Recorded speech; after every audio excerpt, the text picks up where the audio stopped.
Per decorare il vostro scudo da rievocazione storica, potete decidere secondo il vostro gusto personale quale decorazione applicare?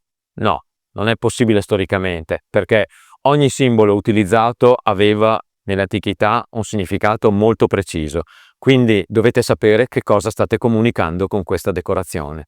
A volte gli scudi dei rievocatori storici presentano delle decorazioni che da un punto di vista storico sono piuttosto discutibili. Questo perché nell'antichità non era esclusivamente affidato al gusto e alla scelta personale del proprietario dello scudo la decorazione che veniva rappresentata. Le nostre fonti al riguardo sono piuttosto scarne e sono limitate ad alcuni contesti, però ci danno delle indicazioni utili, ma soprattutto ci forniscono un dato imprescindibile, cioè che la decorazione che veniva posta sugli scudi doveva avere un significato simbolico chiaro e condivisibile, interpretabile, decifrabile da chiunque lo vedesse, soprattutto all'interno del proprio ambito culturale. Ad esempio, nella Grecia classica sappiamo che in alcuni casi l'emblema portato sullo scudo era un simbolo personale, in altri poteva essere il simbolo della propria dinastia o della propria tribù, mentre in alcuni contesti questo simbolo era semplicemente il simbolo della polis per la quale l'oplita combatteva.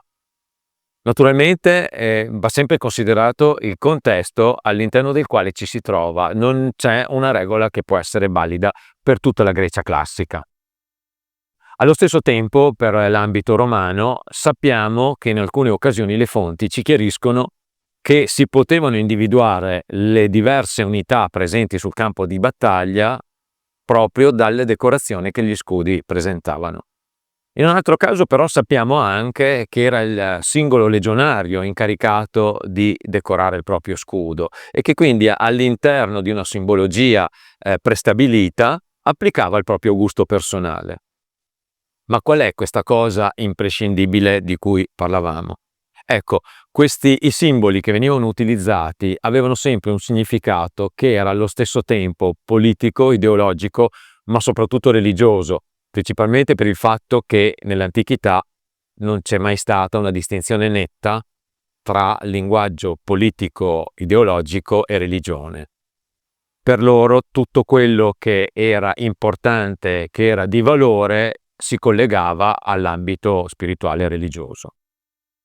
E quindi i simboli che venivano utilizzati avevano un significato chiaro non solo per chi li portava, ma molto spesso anche per la maggior parte delle popolazioni con le quali gli eserciti si confrontavano, perché comunque spesso questo linguaggio era condiviso in un ambiente culturale molto vasto.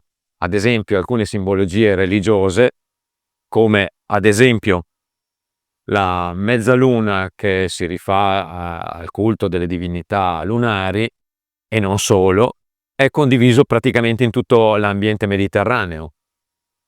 In pratica, la decorazione di uno scudo era un messaggio codificato simbolicamente, era un linguaggio in un qualche modo che doveva essere compreso sia da chi lo utilizzava sia da chi lo doveva affrontare dall'altro lato del campo di battaglia.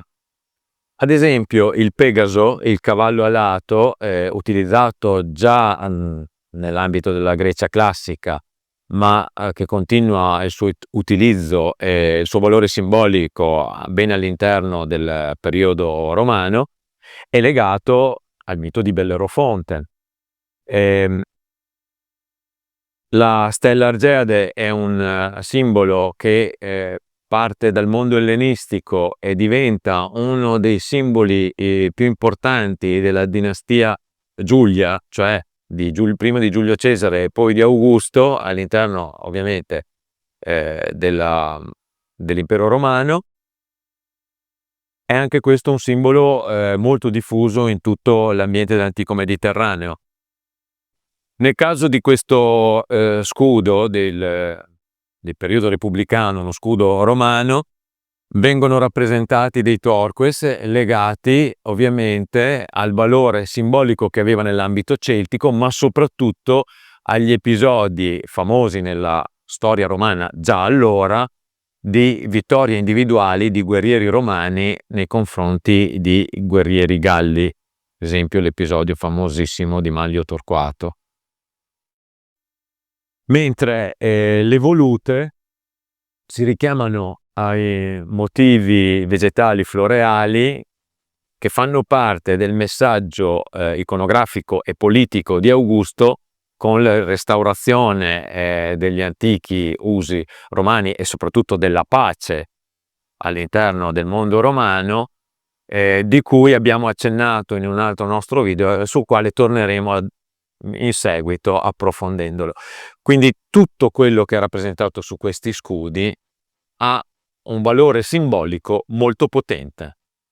Già in diversi casi abbiamo supportato i nostri clienti aiutandoli a trovare una soluzione corretta storicamente, ma che andasse incontro anche ai loro gusti personali per la decorazione del loro scudo. Se anche voi volete una ricerca dedicata specificamente al vostro scudo per una decorazione storicamente corretta, contattateci, trovate i contatti qui in descrizione.